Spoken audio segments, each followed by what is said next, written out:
Shana Tova.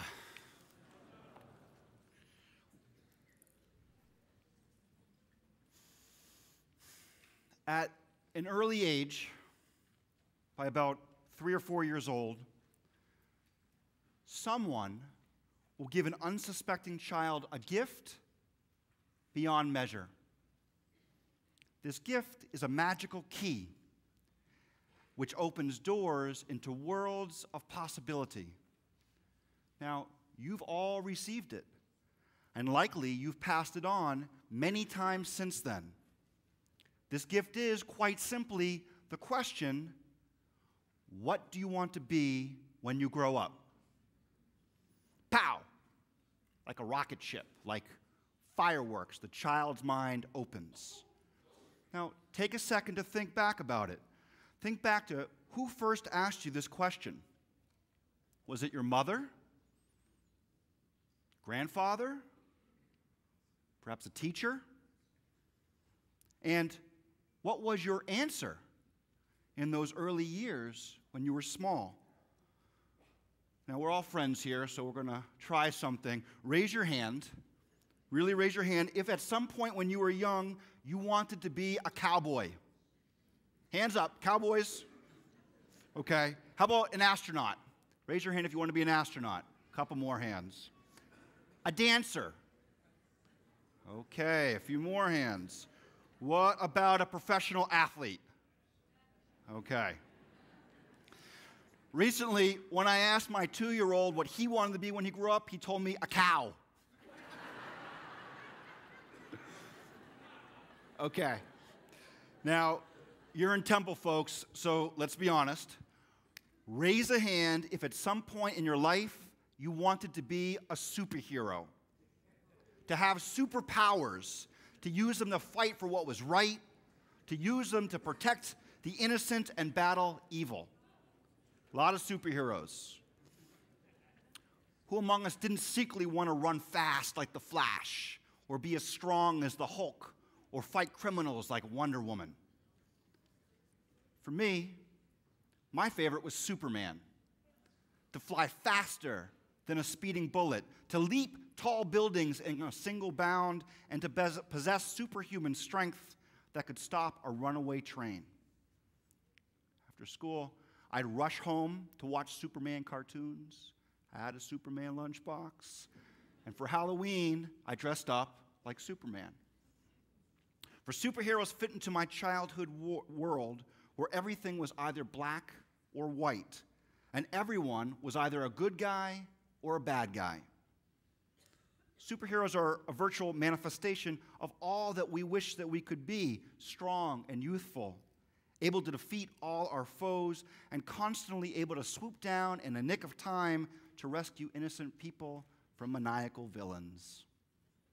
It was this simple version of Superman, an idealized hero who always knew the right thing to do, that I fell in love with. Now, although I don't think I truly believe that superheroes really existed, I couldn't be sure. After all, the world created in comics was one where the superheroes and villains fought just out of sight on rooftops or in underground lairs, and they all had secret identities. But that was okay, because the superhero didn't need help with his or her battles, for the superhero was always self-reliant, remarkably resourceful, and all but invincible. The role for the regular Jane and Joe, so human and vulnerable, was merely to watch from a safe place out of harm's way. Since they emerged in the 1930s, fictional characters like Superman have been an expression of people like you and me who often feel powerless against the weight of the world, but who yearn to make a difference. So it makes all the sense in the world that many of our favorite characters were created by Jews, barely out of their adolescent years, who themselves felt powerless against the dominant Christian culture, American anti-Semitism, and stymied opportunity. This was the world of Jerry Siegel and Joe Shuster, two Jews who, in 1938, created the character of Superman, Man of Steel. And during World War II, pow, wham, zap, Week after week, these superheroes gave their Nazi foes such a beating that, according to legend, Nazi Minister of Propaganda Joseph Goebbels jumped up in the middle of a Reichstag meeting, comic book in hand, and denounced Superman as a Jew. Now, I was born long after Pearl Harbor, but as a kid, like most kids, I think that I felt something akin to powerlessness. Like many Jewish kids born in the early 1970s, I went to Hebrew school, where I mostly learned about the Holocaust. I knew that we were fighting a very scary war that people described as cold. And I saw lots of bumper stickers with catchy phrases like, "One nuclear bomb can ruin your whole day." How could such an environment not affect my generation's perception of the world? And so I, like many of us here tonight, would eagerly accompany our superheroes on adventures. Now, in the midst of my comic book praise, the summer after my bar mitzvah, my folks sent me to Israel for the first time. From the moment I stepped off the plane at Ben Gurion Airport, I was in shock. Not only was it exotic, with signs in Hebrew and camels on the side of the road, but everyone was Jewish. The policemen, the farmers, the soldiers, the athletes, even the bus drivers were Jewish. But it was more than their occupations. For the first time in my life, I saw what Max Nordau had coined 100 years before as the new Jew. Jews with muscles, who are self-reliant. Jews who worked the land. And Jews who defended their families with guns. And these cousins were a far cry from the hunched-over victim who seemed to dominate our religious folklore, or even the white-collar Jews with whom I'd grown up. Our time in Israel was magical. We hiked through the Galil and drank wine in the Golan. We explored desert secrets and floated in the Dead Sea. And we heard stories day and night in hotel lobbies and around campfires of Theodor Herzl, who dared to dream, of the Jewish pioneers who left Eastern Europe and drained swamps with their bare hands, and of young women and men who plowed fields and built cities. We heard of at her birth in 1948, when Israel's Arab neighbors attacked from all sides, she miraculously managed to stand strong, defend herself against the horde through the amazing heroics of a desperate people. We saw the monuments from 67 and 73 and shivered at how close Israel was to being overrun, with thousands of body bags prepared in city parks for the anticipated body count. And we heard about victories, our borders secure and territory claimed, but also of the olive branch extended to enemies, land in exchange for promises of peace and recognition. Like the phoenix, Israel rose up from the ashes of her people, and she was strong enough to constantly repel those who would destroy her and to save Jews the world over who needed saving. Israel, it seemed, was all but invincible. And like my beloved superheroes, Israel existed in a world where there was no moral ambiguity. So her decisions were always right, always clear, and always just. This was the Israel that I fell in love with as a child when the world seemed less complicated. But then over the next few years, I began to mature and things began to change. What had been so clear became murky. Perhaps I started reading different comics, or perhaps the world became more cynical, but my black and white world began to go gray. Now, the defenders of truth and justice were no longer assured victory against the legions of doom, and often they fought foes that they couldn't even see, much less touch. The arch nemesis no longer sought mere control or money, but rather madness, hatred, and anarchy. And the real battles ceased to be fought in the open with brawn and muscle, but rather they were mired in a swamp of moral doubt against the fickle tide of public opinion. Each month, amongst the pulp and ink, sometimes the hero got hurt. Friends and family were killed, and the nick of time sometimes came just a bit too late. Yes, there are still victories, but they are far from guaranteed, and sometimes those victories were Pyrrhic or interpreted by the media as defeat. And for the first time, not everybody loved the hero. Around the water cooler could be heard that the hero's superpower was an unfair advantage against his foes, and they began to call him bully. The superhero's choice of when and how to act, once so simple and clear, became complex and confusing, and sometimes he made mistakes.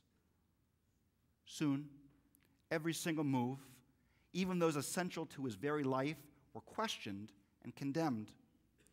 And in some sad cases, the superhero who was so filled with doubt that even he questioned the necessity of his very existence. Today, Israel is engaged in a similar battle. From academia to the media, Israel's policies, actions, and even her physical legitimacy are openly debated. Through the first and second intifadas, we American Jews watched in horror as buses, schools, and cafes were blown up by homicide bombers, while talking heads spewed the polemic of moral equivalency. We watched universities and religious institutions unleash international divestment campaigns.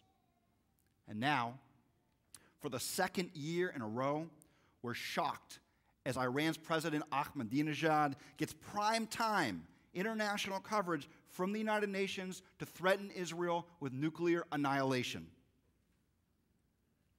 Times have changed since I was a kid, or so it seems. In that black and white world, our mythic Israel would have dealt with all those threats and looked good while doing so. And like a true superhero, she would have done it alone, without help, and without doubt. But what we failed to realize is that Israel was never a superhero. The truth is that the real Israel has always been, and very much continues to be, both resilient and vulnerable. The real Israel is a place where Hamas daily fires Qassam rockets from one kindergarten into another. But it's also a place where every week 10,000 Israelis from all over the country flock to Sderot to support the city's crumbling economy. The real Israel is a place where soldiers like Gilad Shalit are kidnapped for ransom, even as Israel is willing to exchange hundreds of convicted Palestinian terrorists for just one of her sons.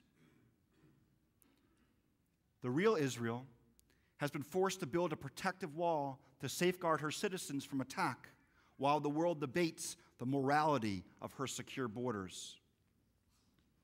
Per capita, she leads the world in venture capital investment, technological and agricultural advances, museums, and universities. But she's also a country where 1 in 4 children live under the poverty line. Israel is a place where elected officials vacation in prison, while at the same time, it's the only country in the Middle East with a total freedom of the press.